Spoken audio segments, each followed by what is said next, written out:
Hi everyone. Today I'm going to be reviewing To Pimp a Butterfly by Kendrick Lamar. This is gonna be a difficult review for me because this album discusses a lot of controversial subjects, and I feel like it handles it very well. But I just wanted to say that I don't condone nor condemn any of the topics brought up here. Besides, I'm more of an instrumental uh, sort of uh, sort of person and vocal sort of person. I'm not big into lyrics. It's just not my thing. That's probably why I haven't talked too much about hip hop albums, but I still think this album has a lot to offer, even if you aren't looking for lyrics. Um, so um, this album sort of combines all these genres, and that's not really anything new at this point. There's a lot of bands out there now that sort of do this, but in like a really not interesting way. But the way Kendrick Lamar does it, it basically brings out the best in all of the genres that he uses. It's really clever and creative. Uh, one more thing that I'd like to add is that this album did not click with me until I listened to his previous album, Good Kid, Mad City. So definitely check that out if you're new to Kendrick Lamar. I'd actually check it out first because that album's a bit more accessible in comparison to this album. So that could help you uh, understand some more of the instrumental decisions made here. But anyways, starting off this album, we have Wesley's Theory. Uh, I really like the sample at the beginning to start off the album. Not what it says, but the theme of it pretty much ties into the entire album. And this song has this really cool, along with a couple other songs here, where it's super spacey, but not in like a bland, boring, like generic way that a lot of pop and hip hop was like in the latter half of the 2010s.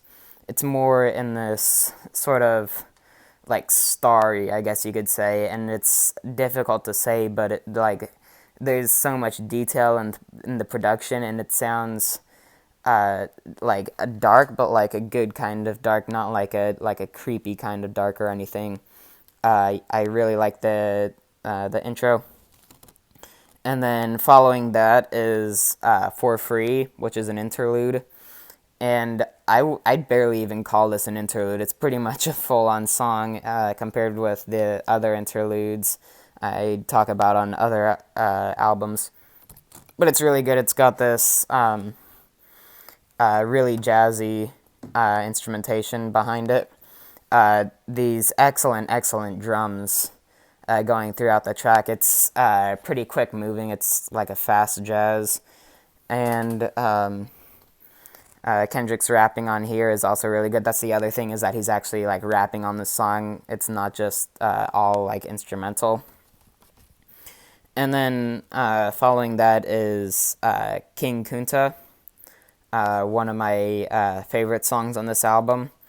It's got this. I'm not super deep into hip hop, but I believe you'd call it G funk sort of beat to it,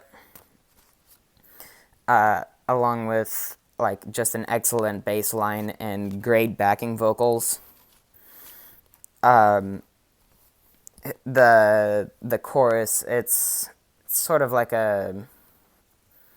it's really catchy. You even if it's pretty complicated lyrically, and it sort of goes back and forth, verse chorus, until the very end where it all cuts out and you hear this super glitchy guitar come in.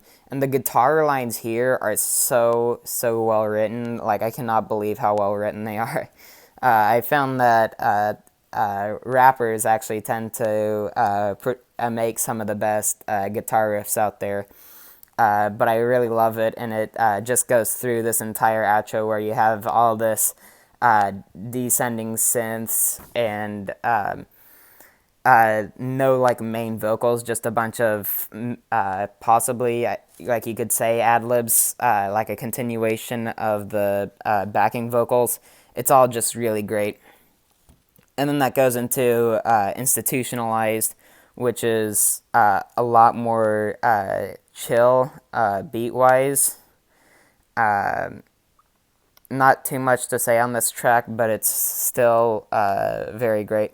I have noticed while I was making these videos that a lot of people like to put like more chill songs behind more like single ready songs. And then following that is These Walls, that has a similar vibe to the intro where it's all glittery and spacey. Really well done. Yeah, there's a lot of jazz and funk running throughout all these songs. There's certain spots where like funk becomes more prominent, and there's other spots where jazz becomes more prominent, and of course there's hip hop running like through its veins. Uh, yeah, this is definitely one of the more funky tracks, I'd say. And then following that, we have You, which sees Kendrick have this really angry, aggressive, but also a bit depressed and sad flow to it. His voice, his rapping throughout this entire album is really good. I don't like to talk about vocalists much because it's just not the main thing I focus on in these songs. But he is really good. He's got this sort of nasally vocal performance, which I know a lot of people don't really like it when rappers get like all nasally, or singers for that matter get nasally, but this is one of those cases where it really works. And then following it is Alright. A lot of people really like this song. It's not one of my favorites because I sort of think the sampled background vocals in the back that make up the beat, they get kind of, I don't know, they just don't work for me. But other than that, it's really good. I really like the drum fills right before the hook. They are really memorable and really well written as well. After that is For Sale, which is another interlude. This is even less of an interlude, I'd say. I mean, it's multi-phase pretty much. It's really great too. After that is Mama. I didn't have a lot to say on this. There's not a lot to say on the back end of this, and that's not because there's nothing remarkable about it. It's just that there's so much content on this album, and it's all so good that sometimes, like, if it's not like the best stuff ever, it doesn't stand up out. So it's not that it's like not standoutish, it's just that it's not like the greatest thing ever compared to the rest of this album. And then follows Hood Politics. Love the guitar riff at the beginning. I believe it's a guitar riff. I'm not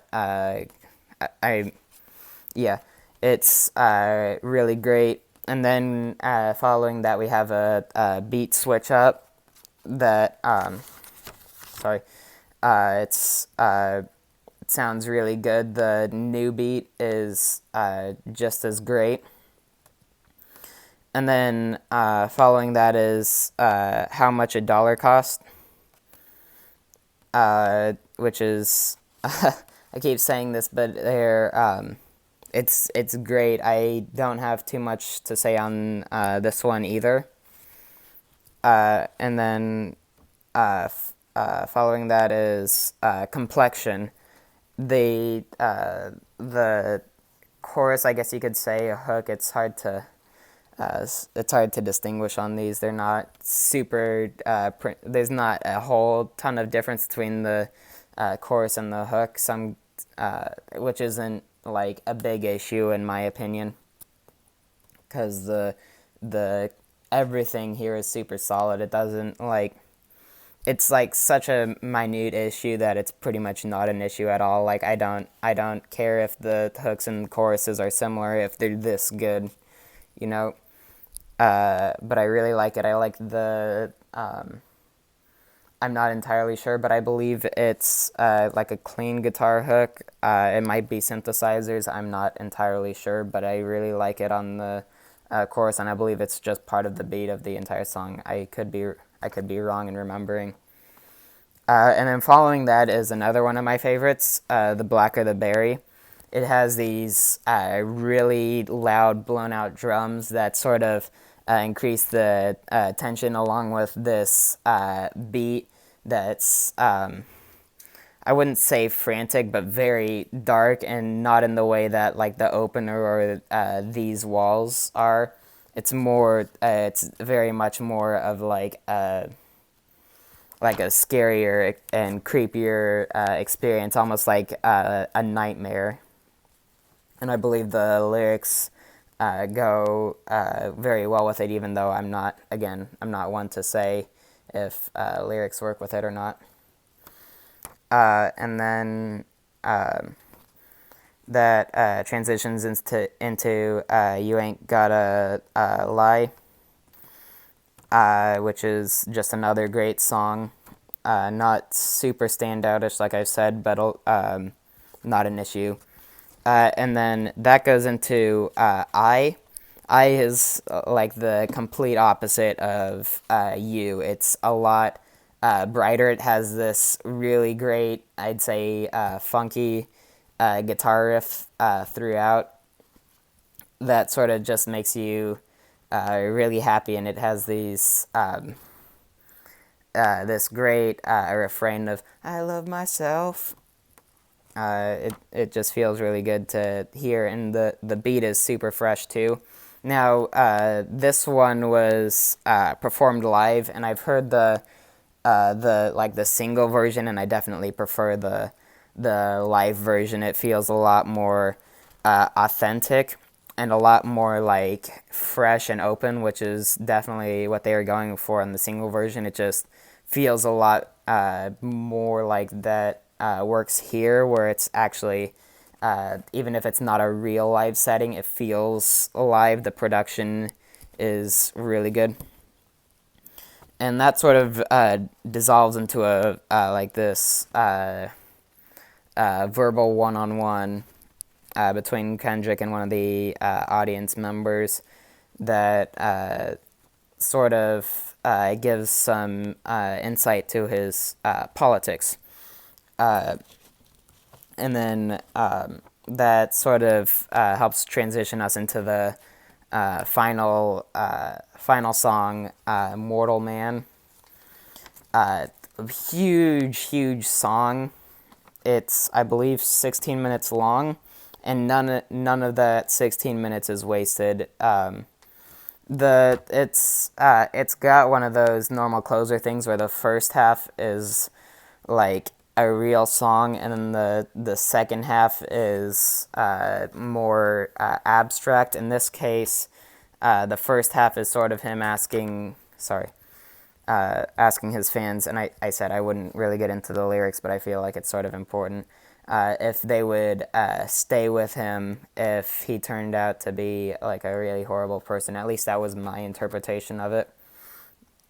And then at the at the end, or that like the halfway point, if you're just looking at the track list, he goes, if you're looking at the song length, he reads off the poem that he's been building throughout the entire album. I completely forgot to mention it, sorry, but there's this poem that he builds like one line on after certain songs, and he recites it all out at the end, and it turns out that he's been reciting it to Tupac, which is a big deal for a lot of people. I am one of the few people that have not heard any of Tupac's stuff, but I know he was a big influence on Kendrick's music.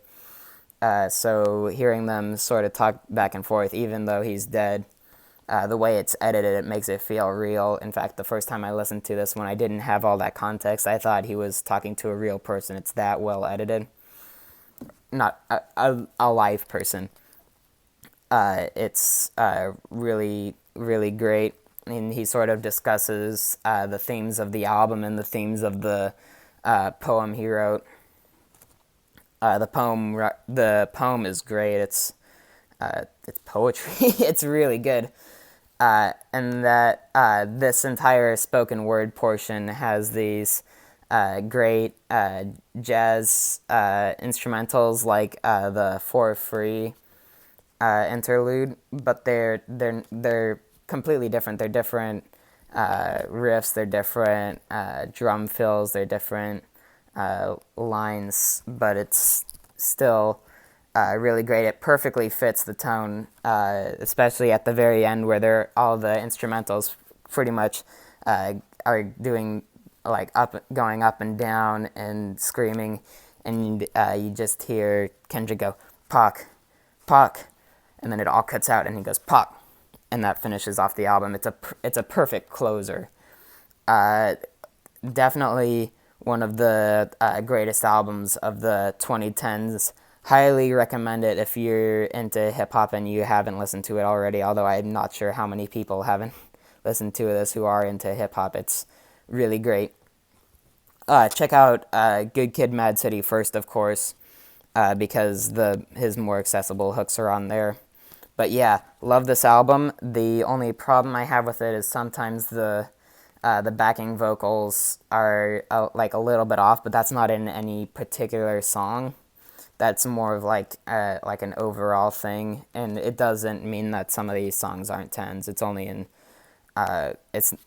like just in general. I feel that, but yeah, great album. Check it out. See ya.